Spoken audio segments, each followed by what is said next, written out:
Welcome to Essential Talks, Episode 2, Series 2. I don't know want to keep saying Series 2 and Episode 2, but we'll go with it for now. Episode 2.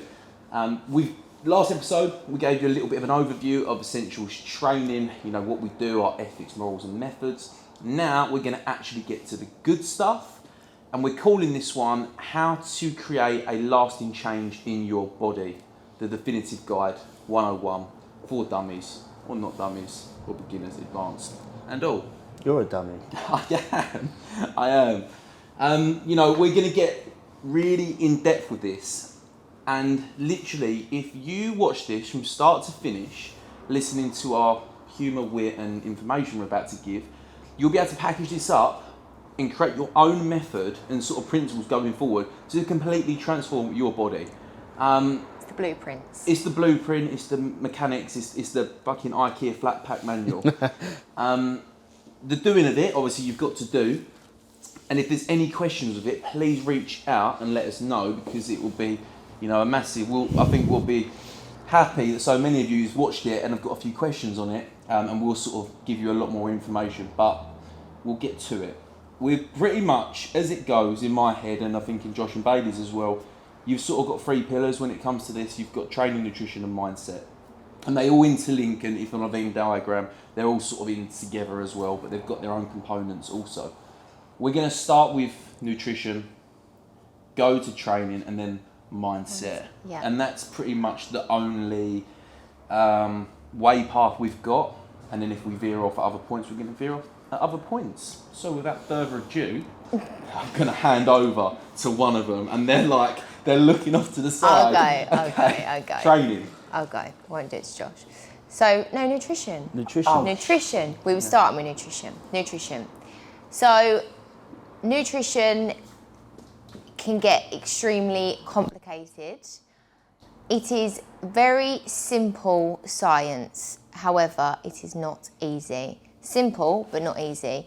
And once you realise how simple it really is, you'll be like, why have I not been doing this for the last 10 years? How many years? It is so simple. So first things first is calories.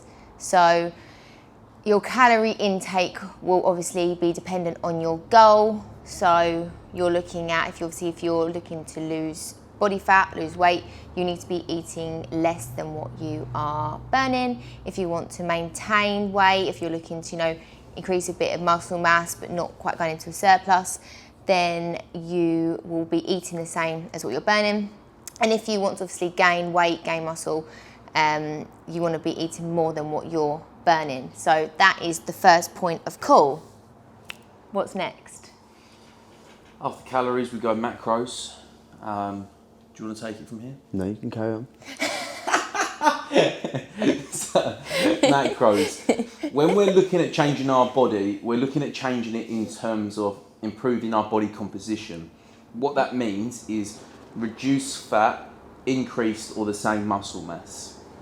In order to do this, we've got to eat a adequate or sufficient amount of protein so that muscle catabolism doesn't occur. In short, muscle wastage, the loss of muscle mass. If we had two people and one of them lost 4 stone in weight, with no sort of little to no protein, and the other one sort of kept it at the levels it should be, the one who had no protein would have lost muscle and fat. Skinny fat. And they're going to be looking the same that they did before, but just almost like on a Google image, just an image on a computer, and just shrink it down from the corner. And the person on the other side is going to be a much leaner, and you'll be able to see much more muscle definition and stuff like this coming forward. When we get going, okay, and this is aimed at people who are looking to change their body, okay, we take an even more simplified approach to this. We will literally only look at protein to start with. And we understand carbs and fats are super important. We track all 3 macronutrients. We have clients that track all 3 macronutrients. However, from tracking your calories and then tracking protein is already such a big step. And I don't know about you guys, but in like an, or can we say off season when we're first prep? I'm saying it. In like an off season, we will only track protein as well, because your fats and carbs, they're doing stuff, but you're just going to keep that to taste. So protein, as a rough rule of thumb, and remember I'm speaking one to many right now, we want to keep at 2.2 per kilogram of body weight. Simple as.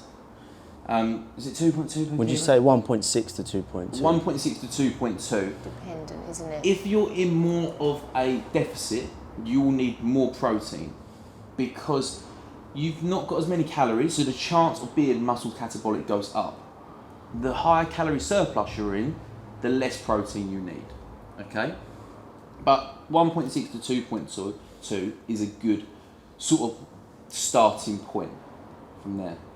The other two macronutrients, carbs and fats, just eat to taste. This is going to vary from person to person. I'm much of a carbie. I love pastas, rices and breads. I just eat bagels out the pack for fun. It's a favourite pastime of mine. That's why we're late to work. And that's why I cut my finger on Monday with a bread knife cutting bagels, but it's a risk I'm willing to take. So that's just going to come down to a taste thing, whatever sort of suits with you. When we really get into looking at protein, especially, you know, when we're sure we're eating enough, we don't want to eat too far over the threshold of protein. When we eat too far over protein, it's like, it's not going to do anything bad to us, but it's almost like a gram of carbohydrates we're missing. Carbohydrates are our main energy fuel. It's what's going to make you train harder. It's going to pull more glucose into your muscles. It's going to be the driver for better performance. So every time we have a gram of protein above the threshold, it's like a chance of a carbohydrate that we're missing. Cool? Anything to add on calories, macronutrients, or anything on that? Let me talk. Josh. Well, I just feel like there's a lot of people out there watching this right now, they're going, but that think they shouldn't be eating carbs. And obviously you're talking about just tracking protein, which is cool, because, you know, that's exactly what we do. There's a lot of people out there going, well, I don't eat carbs when I'm, you know, in a diet as such. And, you know, you sort of covered it there. They are important when it comes to performance. And you get some people that walk through the door or go to the gym, yeah, they might be tracking their protein overall calories and they might be like really tired, or they'll be like, oh, I could do that one week, can't do it this week. And sometimes it is good to get a grasp of how many carbohydrates you're eating. Yeah. But yeah, you're right in a sense. Don't bother tracking it, but just make sure you still are eating carbs. It's not something you should be avoiding. Essentially, they're our main macronutrient of the three. It's the only one we need that we can't do without. So even though, we're saying track protein and overall calories, don't avoid carbohydrates. I think that carbs have a bad rep because it's like crisps, chips, sandwiches, like bread, like it's all like everyone relates carbohydrates to just like bad food, you know, like, and really there are like no bad calories. Carbohydrates are 4 calories per gram, so it's exactly the same as protein, which is 4 calories per gram, and fats being 9 per gram, which is why you have less of fat percentage of your diet. So, you know, when people are like, oh, I can't eat bread, like, what is the worst case? You're going to have a sandwich, 2 slices of bread, that's like 200 calories. Like, it's honestly like, it's like really minuscule. I'd be so upset. He has if I had to eat one sandwich, I'd be so upset. He has about 100 bagels a day. Like, I've lost, not obviously everything's context dependent, I've lost 5 kilo in the last sort of 6 weeks, on around 400 to 500 grams of carbohydrates per day. You know, you have to eat.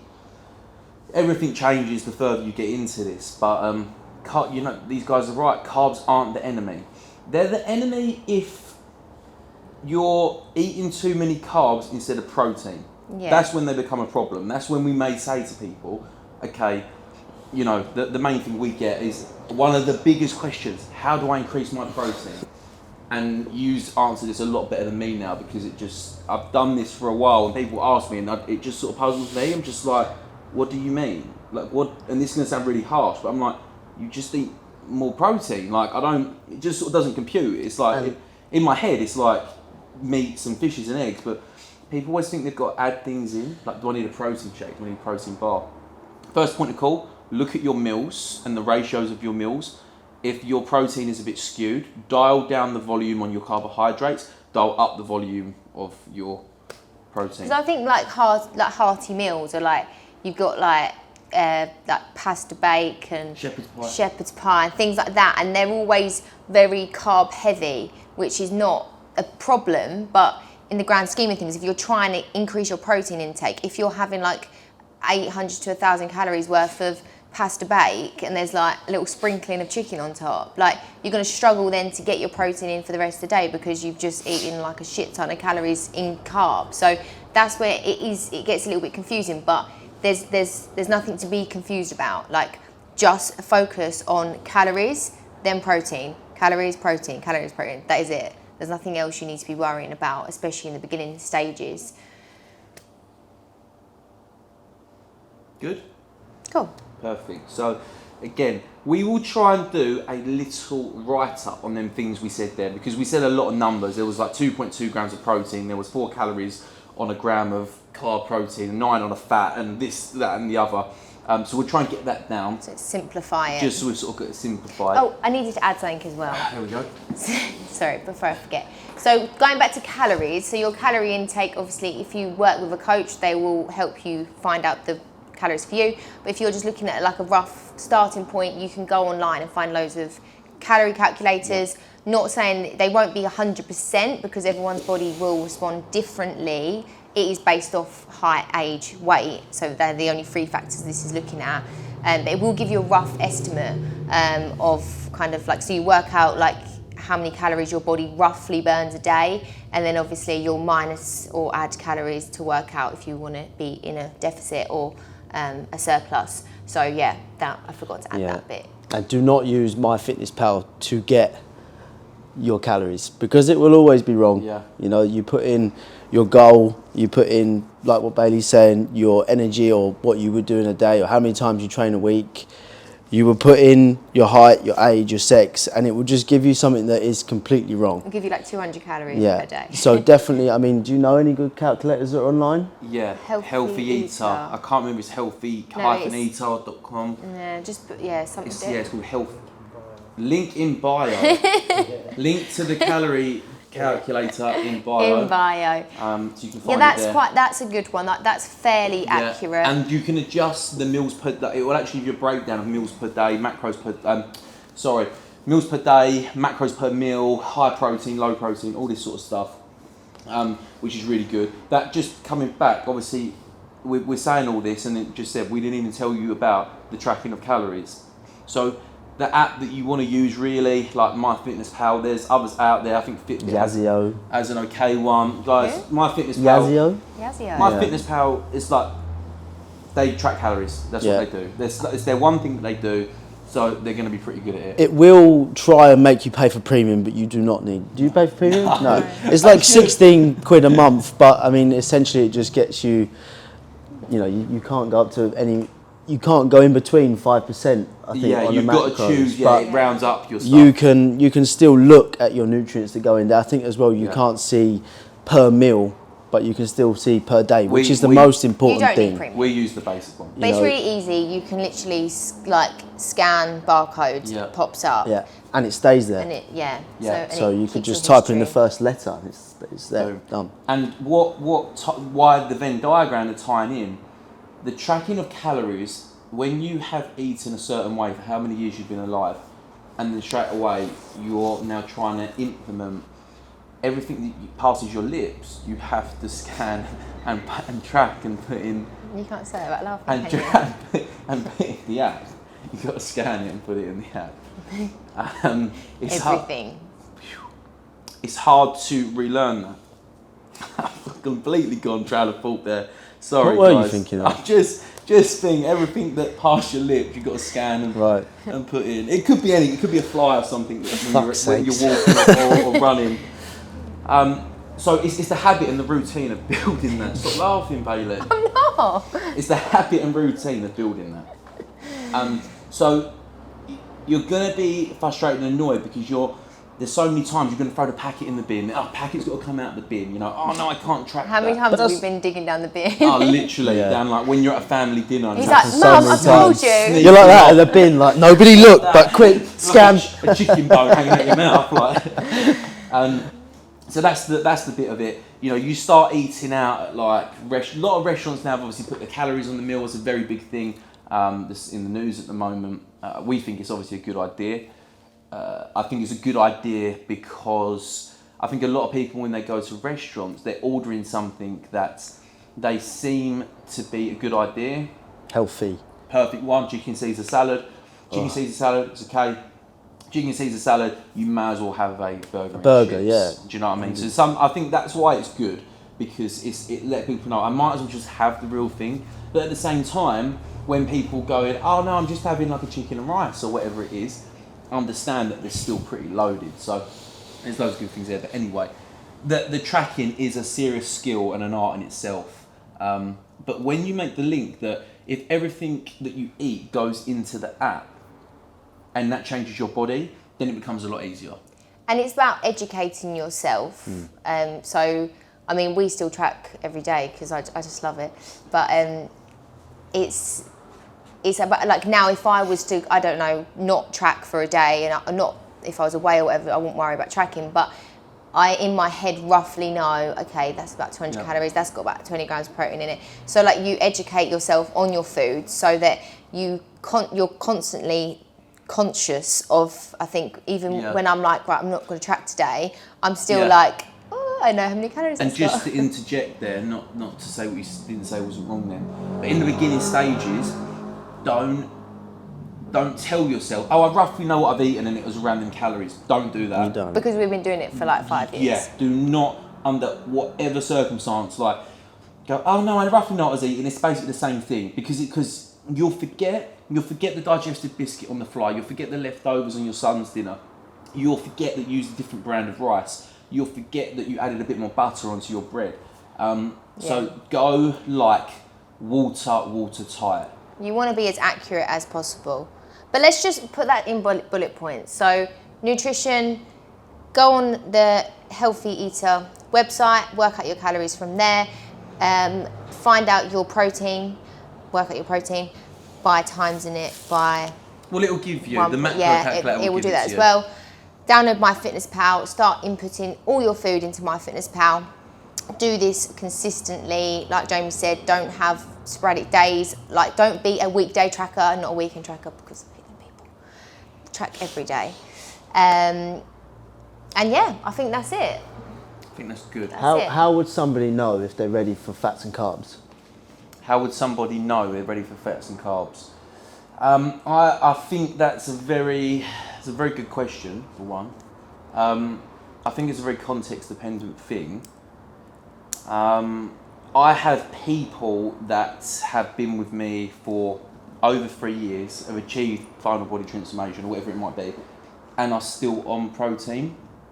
I think that's a decision with yourself and your coach whether you want to really start looking into that, because when you start trying to nail all 3 macronutrients on the nose, in my opinion, it becomes a lot harder to have that flexible lifestyle. It becomes more like a meal plan. And not that you're going to write a meal plan, but if you look at my food that I eat, you'd say that I'm on a meal plan. I'm not. It's just I know what needs to go in, if that makes sense. It's like, at the moment, bagels, peanut butter, jam, chicken, rice, veg, minced rice, veg, like... Don't remind me.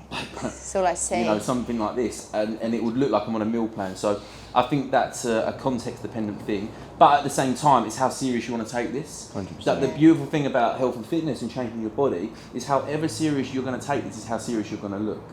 So if you're at the stage, you're like, okay, I'm feeling good, got a 6-pack through now, feeling pretty good in the gym, but you're looking upwards or someone else, and you're thinking, I want a bit more like that.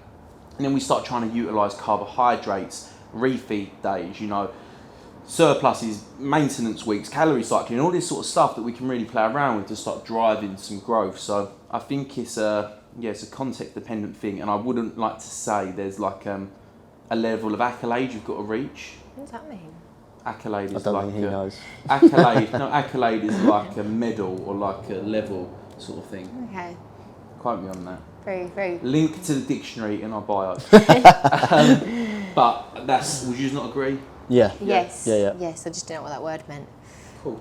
Right, let's move on to training. So, if your goal is fat loss, if your goal is God, talk about put me off. What? It's cold now.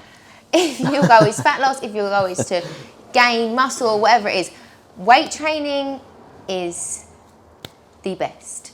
So I'll talk about the cardio side of things because I like to rant about that. So if you want your main bulk of your training to be weight training, 3 to 5 times per week, I would say nothing more, nothing less. That's a good amount to go by.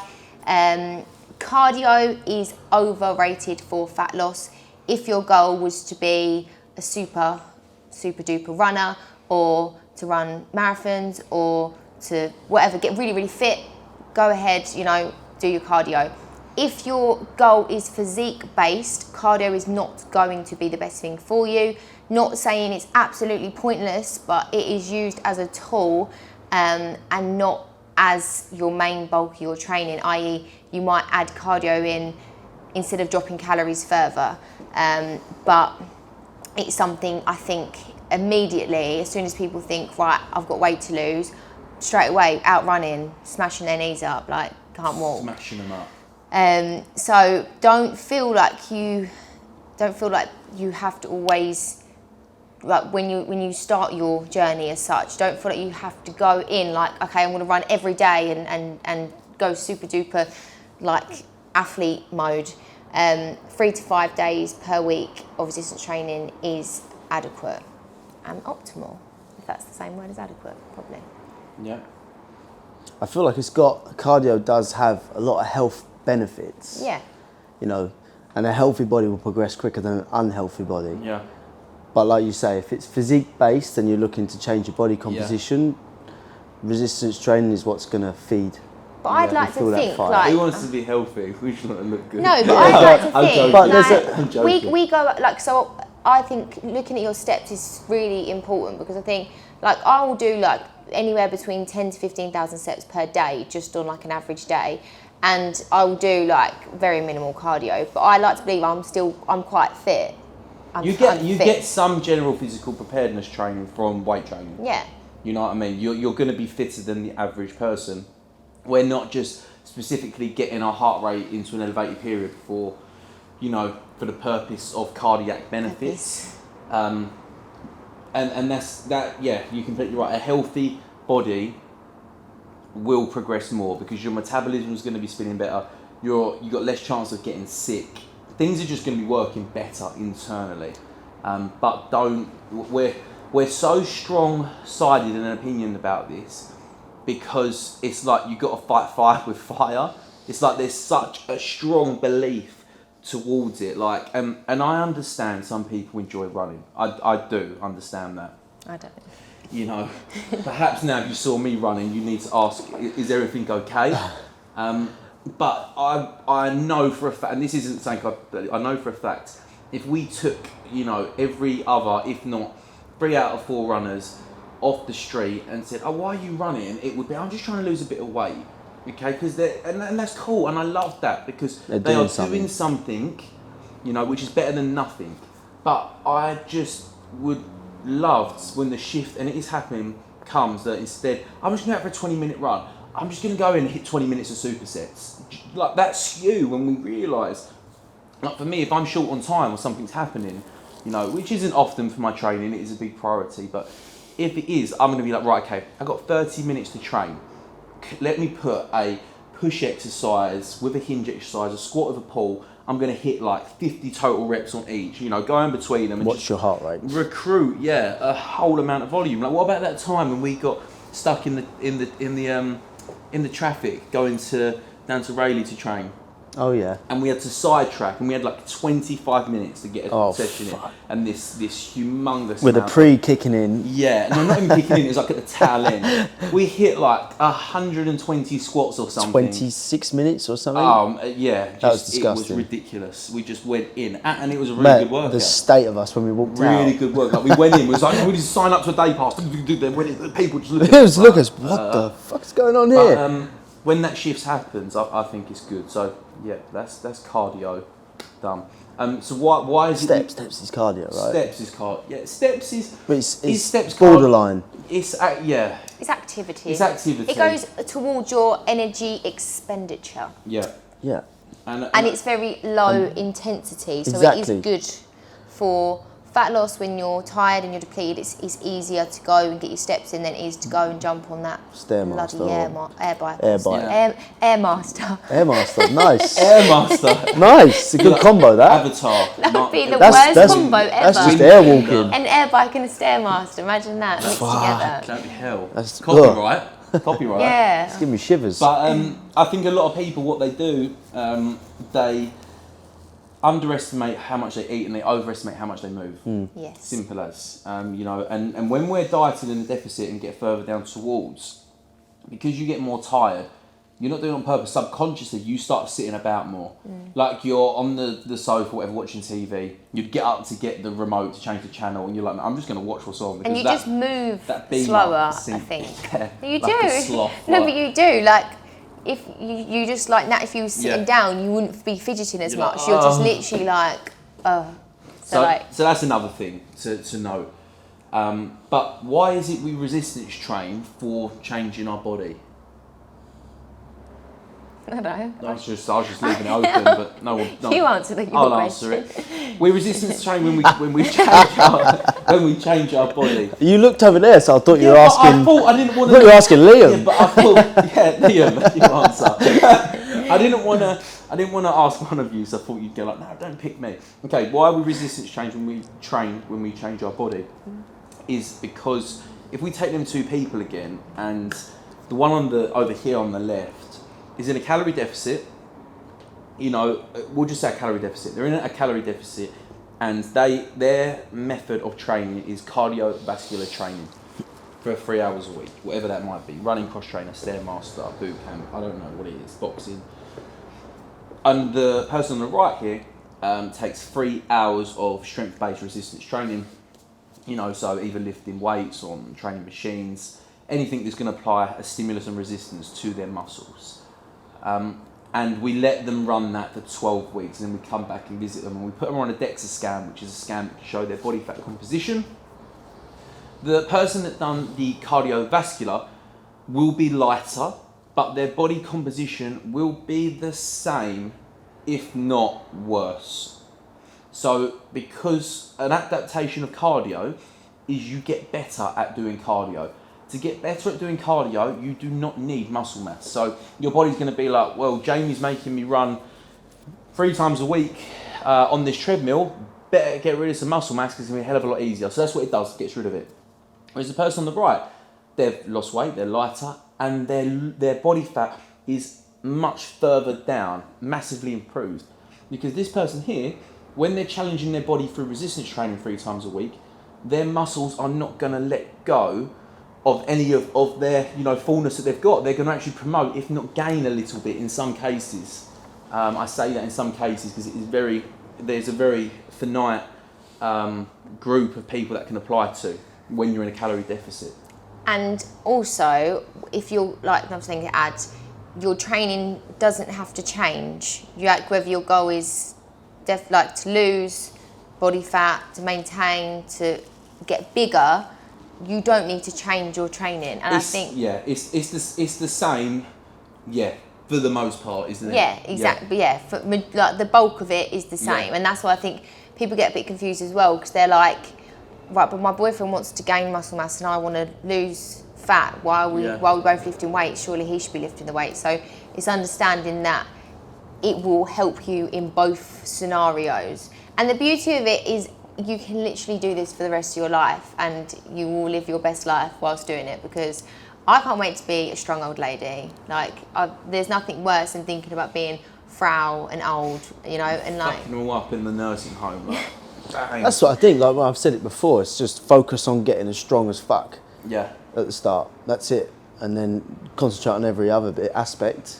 Yeah, and I think if a lot of people's efforts and time went into their training and thinking about each session, doing a bit more and really getting stronger and getting the most out of it, that naturally they're going to look better, their physique's going to be better anyway. So instead of always thinking about, right, I'm going to the gym to burn calories, don't think about that. No. Don't think about burning calories.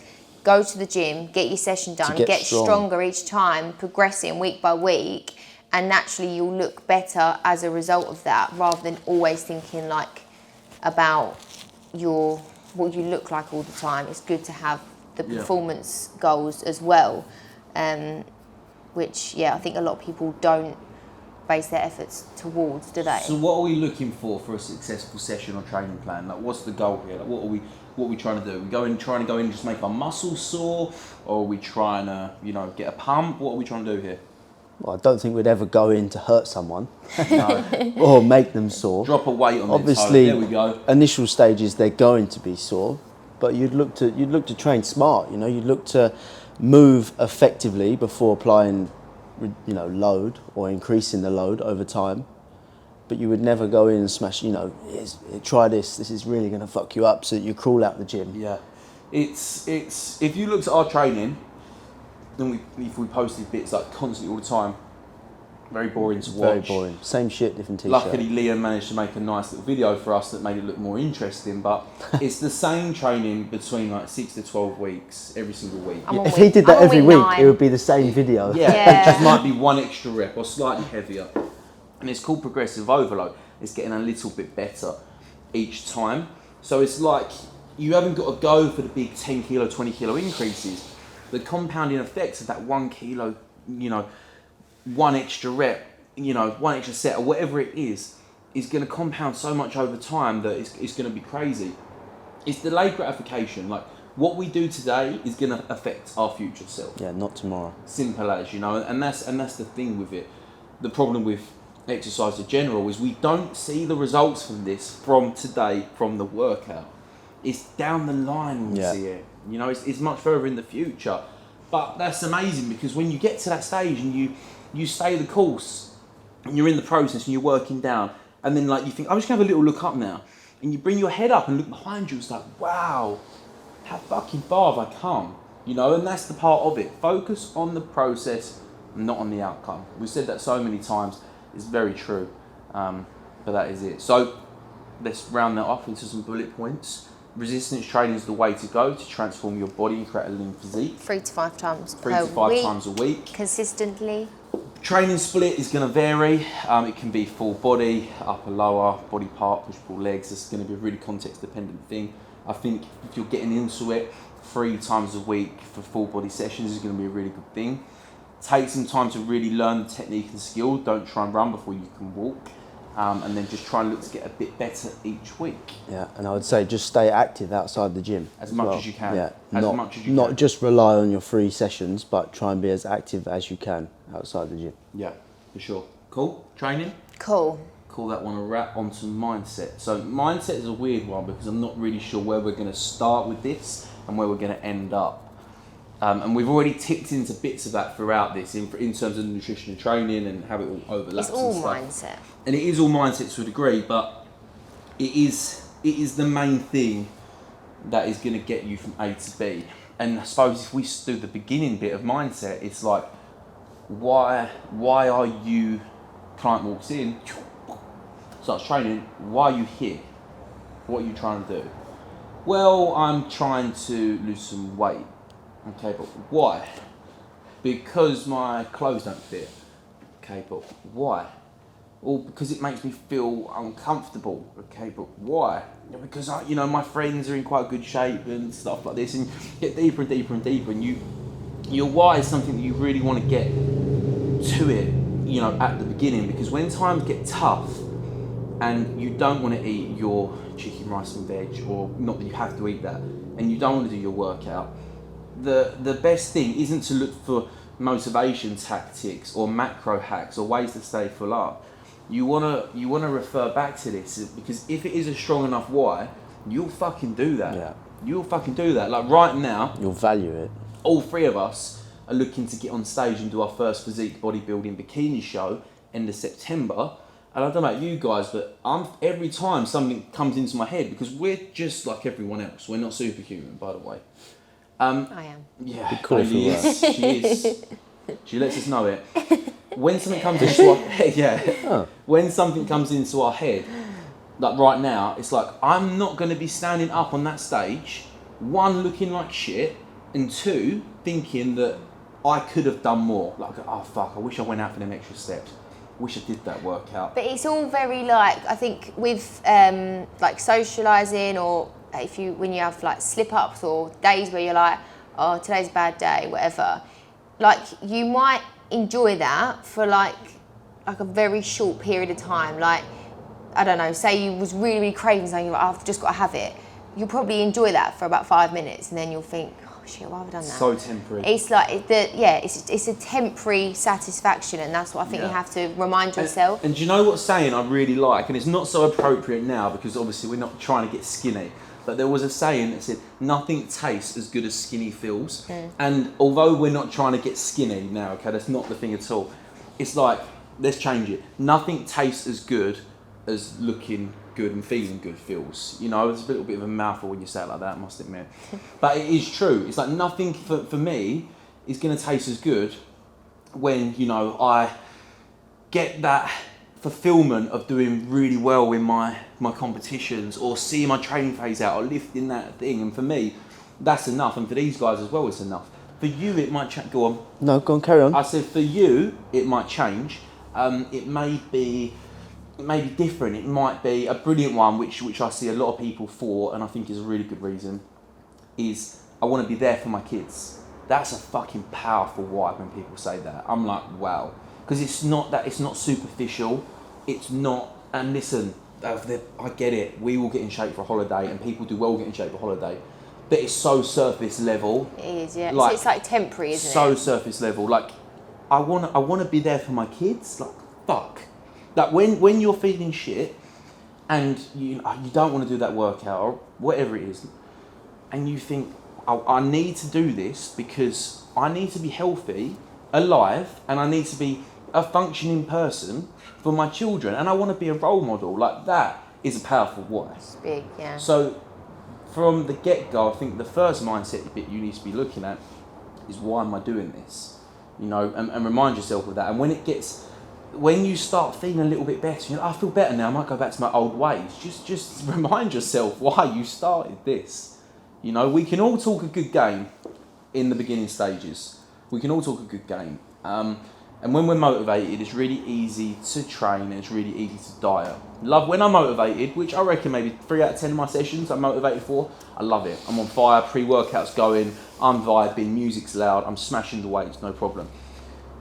When you do the shit you don't want to do, no, because you want it that much, that's when it counts. That's when the training Probably counts. when it's the most rewarding as well. 100%. So that's probably the main bit of mindset, right? Yeah. I think another one is just what you actually focus on, because a lot of people will focus on, you know, they'll stay focused on the outcome. They'll always focus on, oh, I want to be this weight, I want to lose this many centimeters, I want to, you know, some other crap. But it's important that you just focus on all the things you need to do that we're speaking about right now as a process, because you're doing this and you're doing these things every day to achieve a certain thing, yes, but trying to park that to one side and just tick, not tick the boxes, because I don't like just saying ticking the boxes, because there's no effort involved. It's just like, but doing everything you need to do daily to achieve something, in like what you say, when you look back and you look behind you and you see how far you've come, that's because you've done everything you need to do and focused on the things you need to do, rather than, okay, well, if I do this, I'll weigh this tomorrow. And then they get a bit disheartened because they haven't seen the scales move a certain way. Yeah, like rather than, yes, I've done all my meals today. I've trained. I've done my 10,000 steps. I've got my 8 hours sleep. 100%. I'm feeling good, and then feeling good makes you look good. Looking good makes you, and you just keep knock-on effect. And I think, just to jug in there, a good example of that is the two things: someone coming in or saying, I'm going to try and lose 5 pounds this week. Okay, not the best thing to say. The intention's really good, and we understand where it's coming from. Flip that. Say, this week I'm going to track my food every day, get 10,000 steps in a day, hit 3 workouts per week. that's a much better thing to be saying. Yeah. You know, that's focus on the process. Sorry, Joe, just to interrupt. No, you're right. It's like the habits that you need to do and build or reconfigure to get there. Yep. Rather than just say, I'm going to lose this or I'm going to feel this, because essentially you're not, and you're putting too much pressure on yourself. Yep. And Rather than just do the small things. Your habits and behaviours don't change like this. Like, it takes time. And no one, I think why the majority of people don't see it through is because they can't give it time. That they won't give it time because they're too focused on looking like X or feeling like whatever it may be, and it's like they never will actually get there because they want it. They want to get there so quickly that they'll never actually see it through to get there, which is mad when you say it like that. And like you said, it's all about values. Like, once you value this enough, nothing else will matter. Like, when going back to when you was just speaking then about your wine stuff, like it all links into your values. So it's like with us, we don't just lock ourselves in the box and don't leave and don't socialise, don't do anything. Technically. Well, kinda. But it's then when it gets hard and you kind of get to that point when you're feeling a bit like, oh, is this working? That's when the excuses come in. So it's time, it's money, it's I've got this thing on at work. Oh, I can't do it because it's, and I hate to say, and it doesn't take a lot of time to do this. It doesn't take that much time of your whole week, when you put it into perspective. It's not a lot of money when you put it in the grand scheme of things. You know, it is a financial commitment, but when you weigh it up to how much money is spent when you go out on alcohol and food, eating out, things, it's not a lot of money. And everything else, like Jamie said, we'll always make sure that we have time to get our training in. You know, it's all about making time and setting like realistic schedule up for the week. Like, plan your week ahead. Think, okay, I'm really busy that day, I won't be able to train, but I'll make sure I get meals in, blah, blah, blah. Okay, I've got a bit of time that day, I'll get my training in that morning, and plan it out. Don't just go, oh, I might come Friday, might not, then you never turn up. If you put it in, you're doing it. You need to value it enough and plan it, and put it in your diary. Don't make it a non-negotiable. It's not negotiable. And if you're not doing that, you need to reassess your why and think about why you're doing this and if you really want it that bad. 100%. I think there's some good points there to be had. So, without rambling on too much, training, nutrition, mindset, we can see how they all interlink and they're all equally important, you know, in order to achieve this lasting change. Anyone can do this, anyone can do it. Like, it is, there is so much information on the internet. Like what we just said alone then, if you could package that up and take it away and ask us some questions, you could help formulate your own training plan, structure, habits and ideas for absolutely nothing. You know, you might need a gym membership perhaps. Or if you find a good enough bodyweight training plan, you don't even need a gym membership. It's absolutely free. You'll probably start saving money because you'll start eating better. So you're saving money on fast food, you're saving money on drink, drugs, whatever it is. You're feeling a lot better, so you're now performing better at work, which is then getting noticed elsewhere, which is then bringing everything else up. Like, it's only gonna benefit you. But guys, you must make a change to make a change. Like, fully. If nothing changes, nothing changes. And it only needs to be small changes at once. Yeah. Change. There you go. I'm really getting up that word. Spare change, you've got change.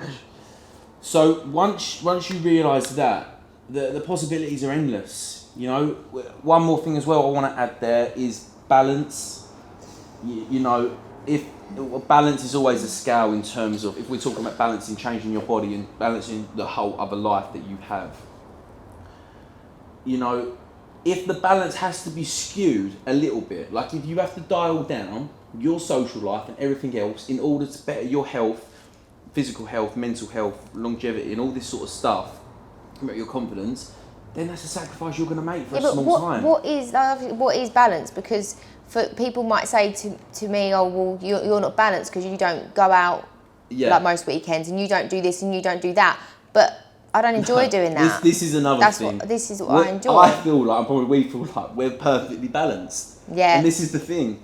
Look, not mentally, none of us are. But like, my life is perfectly balanced. I get to wake up. I get to work doing what I love to do. I get to train. I get to eat well. I get to do all the stuff that I like to do. Mate, I think I should sometimes do some stuff that I don't enjoy, because it is so sort of perfect to me, because I value it that much, and that's sort of what I built it up to in my head. It's key what you say there as well, that you get to do it. You've got the opportunity 100%. to do it. Now, we're lucky, right? There's some poor fucker out there. I don't think it's luck though. Running I think you created Yeah. it. Sorry, I hate the word luck. Luck is a state of readiness when presented with an opportunity. Yeah, and you took the opportunity, and look what you did with it. Yeah. And that's what you're saying, right? Anybody can take this opportunity and make it their own. Yeah, 100%. If there's anything you would like to see Probably us that talk time you ate now, isn't it? yeah. I've eaten a lot of calories this morning already. I've had what have I had? 3 bagels, 50 grams of peanut butter. We don't have to know Sorry, what you've eaten. We just watched you eat it. We know exactly what you ate. We know that you eat 3 Well, I bagels just know in the you get very morning. hungry, that's all. If you guys want to see us or hear us talk about anything that you might find of value, or you think anyone else might find of value, please let us know. If not, we're just going to keep going as planned, sort of reading off everything that what we're talking about here is what we work with clients and we find benefits them the most, and what things are going to definitely help over years of coaching.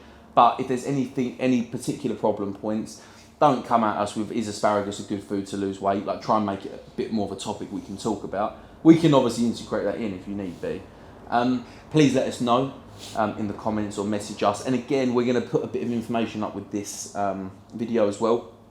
But if there's any questions or information you need on it in order to help lay out your own food or training structure a bit better, please message us. You know, we're not going to charge you a consulting fee. We'll just relay over in a more simplified form what we said today. Thank you for watching, guys. Thank you. Thanking you. Appreciate it. Goodbye.